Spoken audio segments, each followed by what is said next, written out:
السلام عليكم، معكم أفنان. اليوم هنحضر مع بعض تشيز كيك بنكهة الفراولة. هاي الوصفة ما رح تحتاج لفرن، كتير سهلة وطلعت كتير طيبة. إن شاء الله هتحبوها وتجربوها. خلونا نبدأ مع بعض ونشوف المكونات.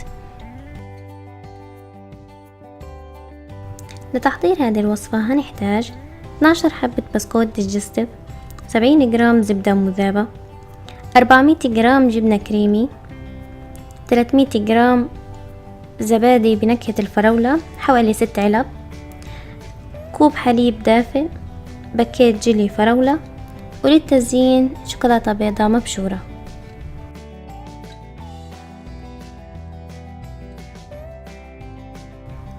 أول شي هنطحن البسكوت بمحضرة الطعام لغاية ما يصير ناعم.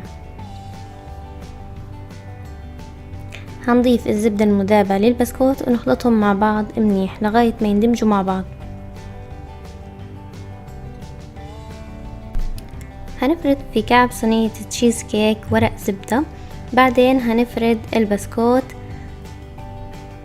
المخلوط مع الزبدة ونضغط عليه منيح.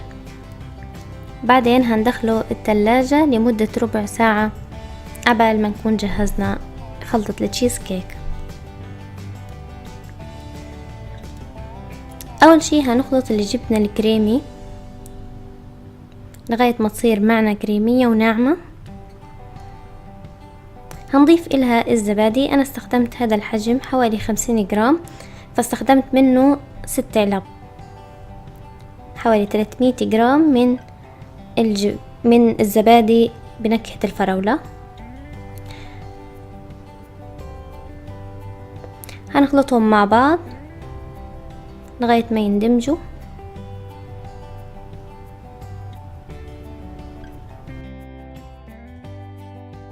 هنجيب الحليب الدافي وهنضيف له الجيلي، باكيت جيلي الفراولة.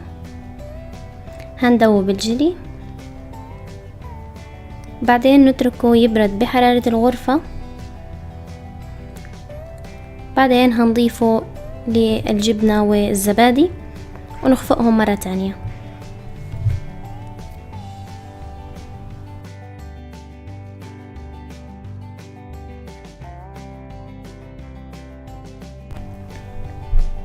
هنطلع صينية التشيز كيك من التلاجة، بعدين هنسكب التشيز كيك فيها، خلطة التشيز كيك. بعدين هنرجعها مرة تانية على التلاجة ونتركها مدة ما بين 3 ل 4 ساعات أو حتى تجمد.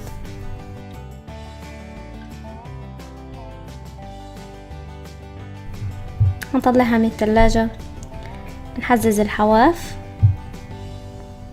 بعدين هنوزع الشوكولاتة البيضاء على الوجه.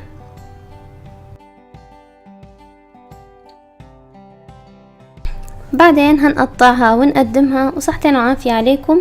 هاي الوصفة وغيرها من الوصفات هتلاقوها على موقع وصفات زاكية .com وموقع أفنان كيتشن. إذا حبيتوا هاي الوصفة لا تنسوا تعملوا لايك للفيديو وتشتركوا في قناتي.